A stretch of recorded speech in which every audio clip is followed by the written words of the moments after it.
Hey, I wanted to do a short video on the study video that I did where I'm using my handy dandy dictionary, Hebrew dictionary, and my Aramaic notebook, biblical Aramaic notebook. This is what I'm using to study to prep for Aramaic.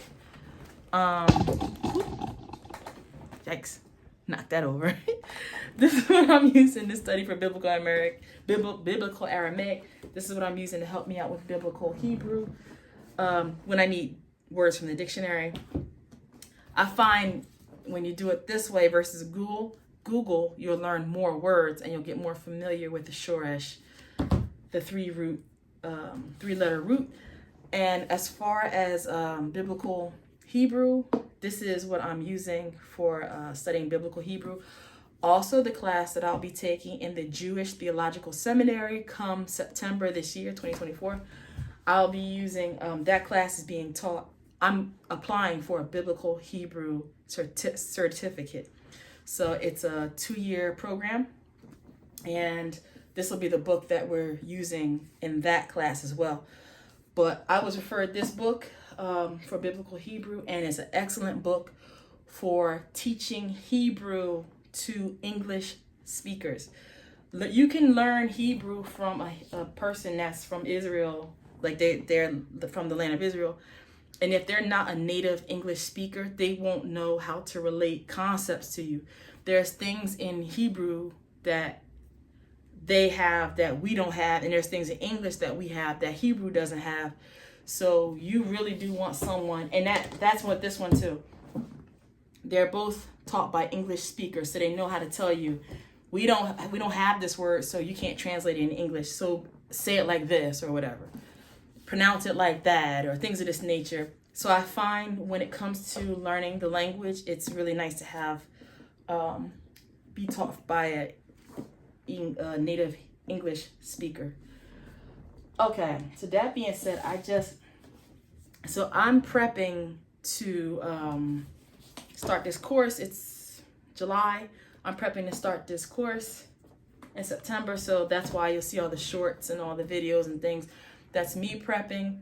And when it comes to the Aramaic, I'm just doing a slow walk through Aramaic. It's so close to Hebrew, why not? And then you'll see me doing Hebrew and Aramaic together. You'll soon start to see me throwing some Arabic in there. I really want to cover all the Semitic languages because I'm interested in reading not only the Bible, the Aramaic, both Hebrew and Aramaic parts. I'm also interested in reading some of the works from the sages, and a lot of the intellectual work was written in Arabic during 700s, 800s. So, and also Arabic helps teach you a lot about Hebrew. And so I'm really interested in a lot of the Semitic languages. And then the last language that I'll be studying is Syriac. Sometimes it's called Christian Aramaic, and it's what the Peshitta that we find for the New Testament is written in. But I think with this biblical Aramaic, because Daniel and all those books are written in this Aramaic, we should be able to read Onkelos and Yonatan, the Targums, Onkelos and Yonatan. Yeah, so, okay. All that to say, I wanted to just kind of go over some of the pronunciations of things I'm learning too. So, as always, questions, comments, refers to something else to help us out. Put it down below. And there is a gentleman that I will put in our show notes. It's on a website called Macron, I think, and he has one of the first people that taught me Hebrew is a Yemenite, and she made sure I learned how to pronounce different letters. So I highly advise for new learners, speakers of Hebrew and Aramaic, and it helps so much that she did this for me in Arabic. Hebrew really sounds Arabic, like that kind of a language. It has all those same sounds that we're used to hearing for Arabic. And when you learn the difference between those sounds, when you go to spell a word, it will help you to remember how to spell the word. And I can give you an example. A lot of people say Hanukkah, Hanukkah. That's not how you say it. It's Hanukkah. It's the het, not a chaf. So you will spell it with the wrong letter. That's like for, say you want to write the word in English, genius. Genius.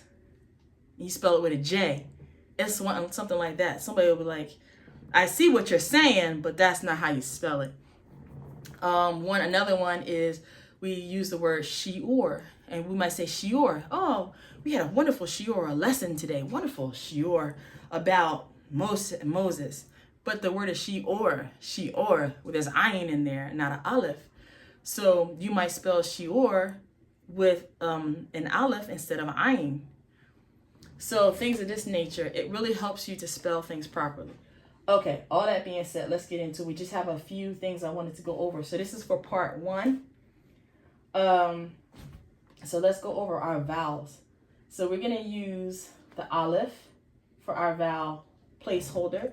So when you see, and I'm not going to get into the names of the vowels, but when you see this line under a letter, it's going to have that sound like ah, bat, ah. When you see a letter with the 3 dots underneath, it's got the sound like in better. Better. Listen, there's no British English coming out of me, okay?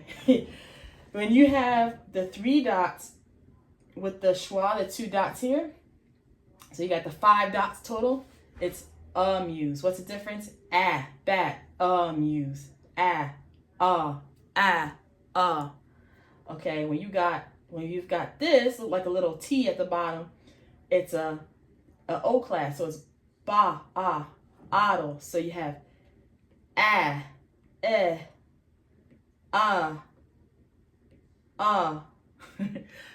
know those sounded the same.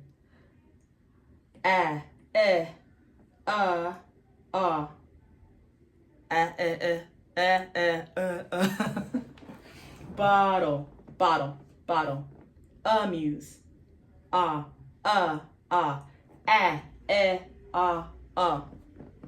Okay. Then when you have the 2 dots, it's A. It's like it's got the hey. So it's going to be an A sound. And I included, a lot of times you might have people with just the E, but I included the Y because it does tend to have the A, maybe not a full but it has the A. You kind of close your mouth.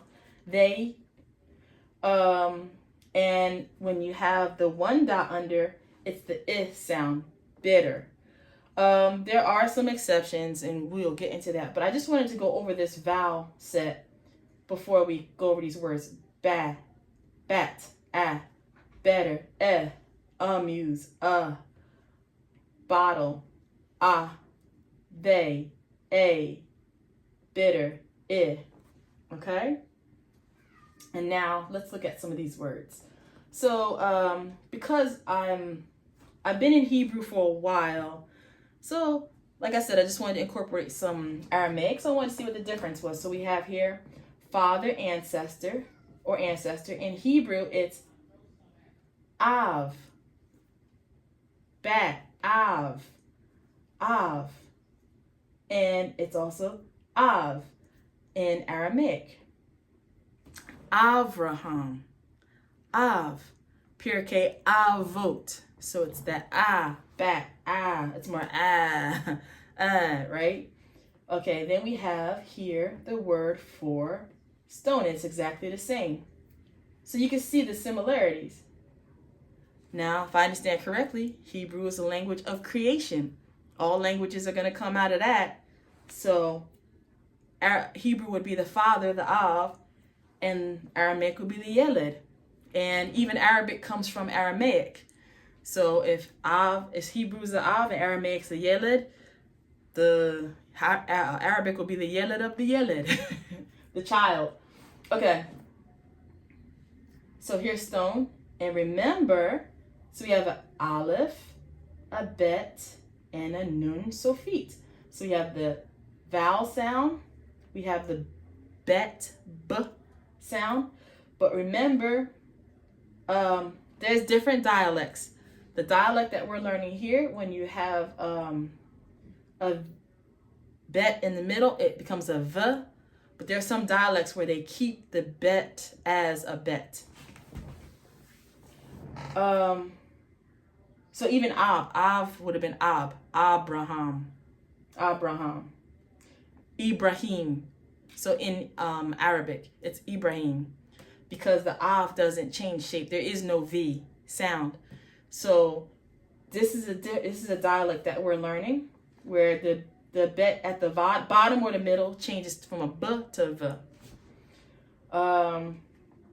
So you have your remember, better, that comes on over, and we know the bet in the middle now becomes a V, ve, same pronunciation because you have 3 dots below it, and the noon sound that closes out the word, even, same, even, that means stone, God.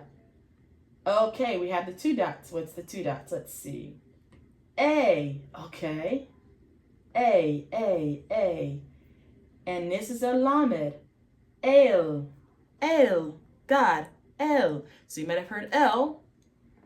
This one has more of that sound. Remember, better. So we have and this is one we're going to learn. This is the bottle. Ah. Well, this is a lam. It makes the L sound.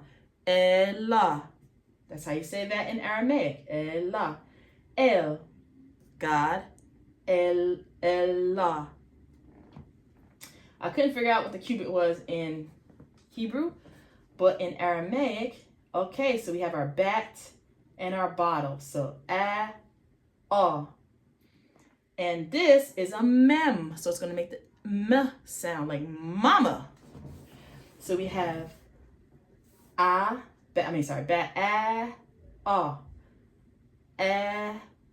so ma, because it's a hey at the end, so it's going to be like breathy a little bit, ma. Hey is the H sound, ma. Okay, so that's how you say cubit. Let's come down to lion. We have the and when we have the 2 dots like that, we're going, it's a stop sign. You kind of just say the sound of the letter itself, no vowel vocalization. So here, this backwards looking R is a resh, or a ra in Arabic, resh. So it's going to have the R sound. So we have the bat, because we have that r, and this is a yod, so it makes the y sound. Yod, yolehu, if that'll help you.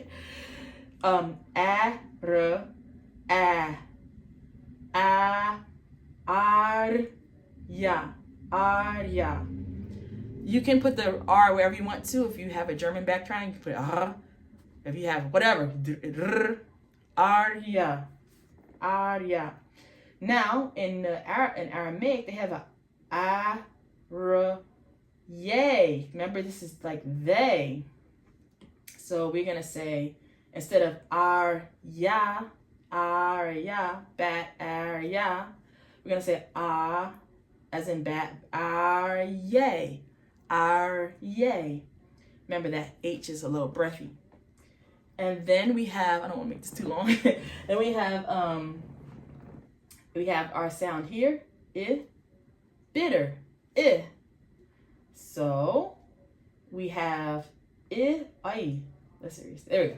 We have in the middle, and what's this again? We have our bat sound.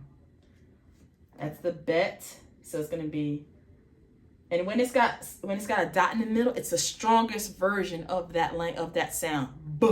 V is a weaker sound, so it's going to have a strength. So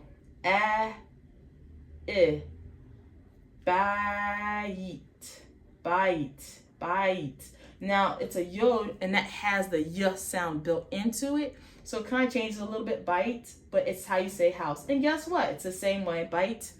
You might have heard it's going to sound more like Beit. Beit Mikdash or Beit Shalom. So you'll see that a lot. This is Bait, Bait, Bait, but Bait is house.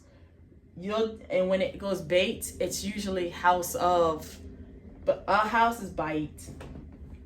All right, man. Okay. Oh, I forgot to say. So this is a tav. A tav makes the t sound. So that's how you get bat, bait.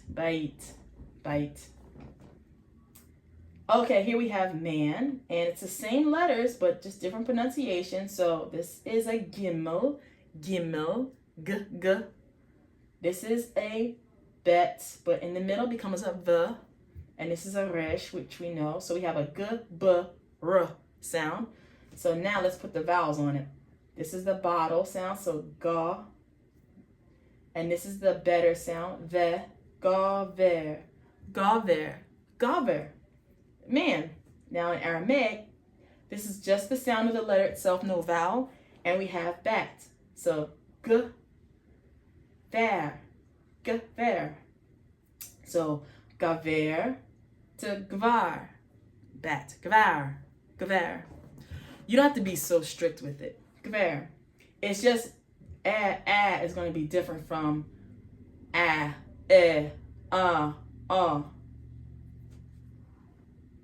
It's kind of rough when you're saying it by itself, but okay. What do we have here? We have a dalid, d like dog, a yod, and a nun, y. So you have a y and a n, so a d, y, n sound. And we have one vowel, which is the bitter vowel. So it's going to be I. So d, y, n, and just like in English, A-E-I-O-U-N, sometimes Y. So din, this is going to be din, one syllable, din, because of this bitter sound, din. So we're not saying din or anything like this. It's telling you that the yod that's next to it is not, you're not going to pronounce it with the Y sound. You can pronounce it with the is sound. So din, justice or judgment. So if you ever heard of a beit din, let's go back to our beit. Even though it's bait, and when it's a house of something, it becomes bait. So beit din, house of justice or judgment. That's your courthouse. Okay, so we don't know what the law, command, decree is. I couldn't find it in the dictionary for with these words for Hebrew, but in Aramaic we have a dalid and a tav, a d and a t.